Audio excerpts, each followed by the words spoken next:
Well, it's another September day, pretty nice out. I took the week off. Today, going for a ride with my college roommate, which is, I've known him for a little over 40 years. We've done some longer rides together. He's going to take the afternoon off. Should be a great day for riding. A couple things.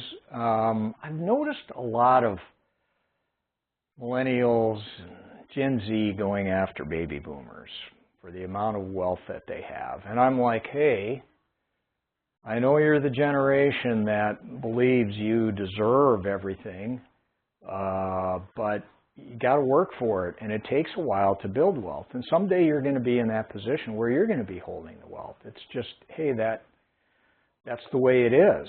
And I mean, baby boomers worked to build their wealth. And I'm not saying new generation doesn't work, but they don't have the work ethic and the need. Back then, in the 60s, 70s, these baby boomers wanted to advance their life. They wanted to have a larger house or whatever, and they worked long hours and dedicated their life to that. So, we need to kind of get over that. One thing that I've kind of been curious about is what's happening in society. It seems to me like, and we've always been selfish, everybody, that's kind of one of our things that happens in the flesh, that we're really selfish, but I find there's a certain level of rudeness and self-absorption, which probably was there, but at least people had the courtesy to give the benefit of the doubt. People, I think, were kinder and nicer to each other 20 years ago, 30 years ago. Now it just seems like it doesn't take much, and people are just rude. Whether you're in the grocery store, people don't say hi and smile, things like that. One example I have was yesterday. I was riding back. I got into town, and I come up to a stop sign, and there's a truck parked right in the middle of the right in the middle of the street. So I pull up behind, and I'm sitting there, and I'm looking, and there's no traffic, and I'm trying to figure out why the guy isn't moving. So after about 30, 40 seconds, I think I see him looking down, and I'm going, oh, he's texting someone. So I pull around, and I'm going to go through the intersection, and I come to a stop. This guy rolls his window down, starts cussing me out, flips me off, calls me every name in the book, and I'm looking back at him going, hey, if you're going to stop and text somebody, at least have the courtesy to get on the side of the road and finish your business. So anyway, he starts following me, and I'm like, well, obviously I'm not going home right away because I don't want some jackoff sitting there outside my home at some future time. And the thought did occur to me, just pull the bike over, walk back, just talk to the guy, and put him in the hospital if he needs it, right? It really irritates me by how these small little things set somebody off. And I'm like, oh, am I just supposed to sit around and wait for you? I'm a little impatient. I agree with that. But I sat there and I was like, hey, if you're on your cell phone, just get off the cell phone. I am surprised that there isn't some technology, because when I drive someplace, and I live in a neighborhood that's around a college and stuff, I never see anybody just driving the car and being observant. 90% of them have got their phone and they're driving their car. And I was driving a Hyundai recently, and it had a little camera that looked at you as you drove the vehicle. Now, it did get annoying. I was on the highway for 4 or 5 hours with it. So if you looked away for too long, it recognized that you weren't watching the road, and it would give you a warning. Hey, keep your eyes on the road. Maybe it's time for a coffee break, stuff like this. But I'm surprised that a cell phone that has a camera doesn't have that capability to take a look and see what, and recognize with all the input, hey, someone's driving a vehicle, I shut the phone down.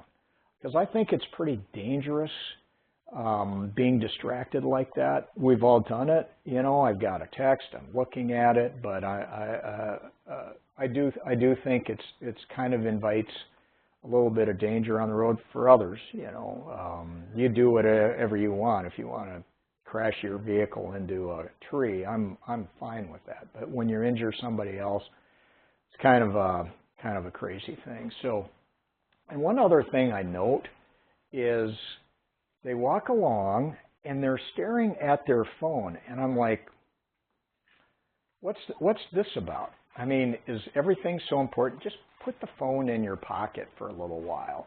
There's nothing that important going on, and when you're absolutely bored sitting at home, now that's the time you text and you have this conversation or something like that. So just, you know, I'm throwing out my pet peeves, right?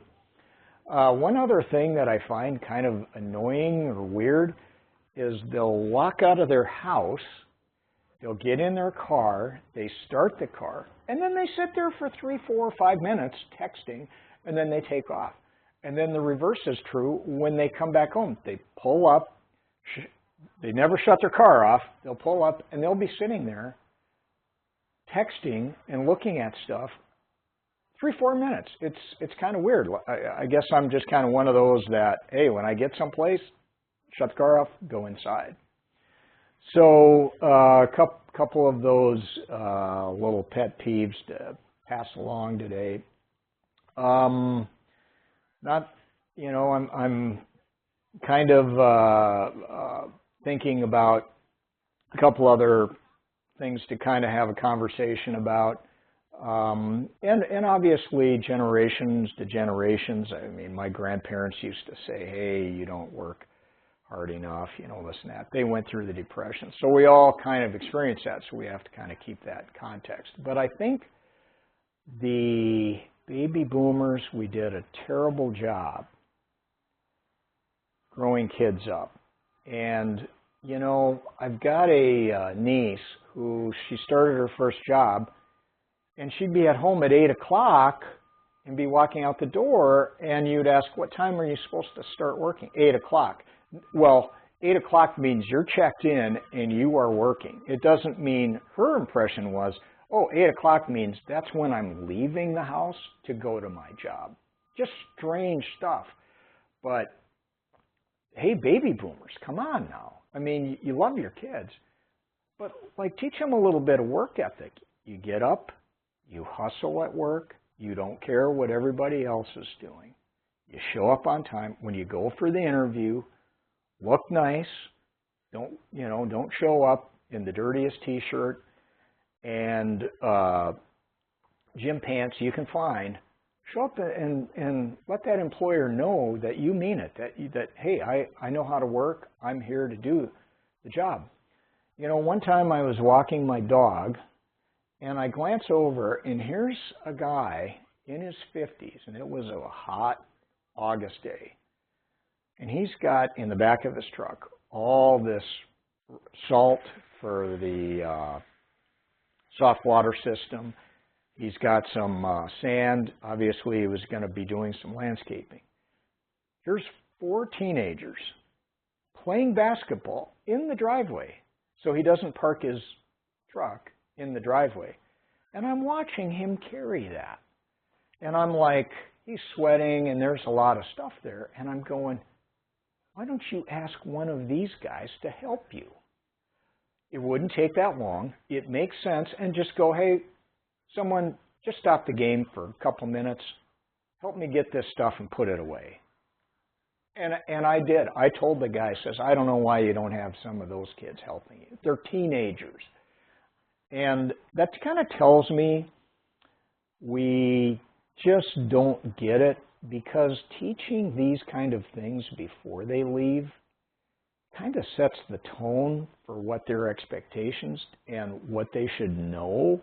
Isn't that part of what growing up with an adult is to get your kids on the path to success and happiness by producing something and feeling good that, hey, I accomplished something today?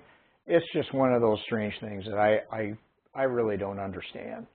And I do think it is lacking in today's society and culture. It's just kind of one of those things that I hope we get it figured out. They're all complaining they can't afford a house, but all they want to do is game all day and put in 8 hours. I get it. Hey, I like the family life balance thing too, especially after working 40-some years and putting out a lot of hours.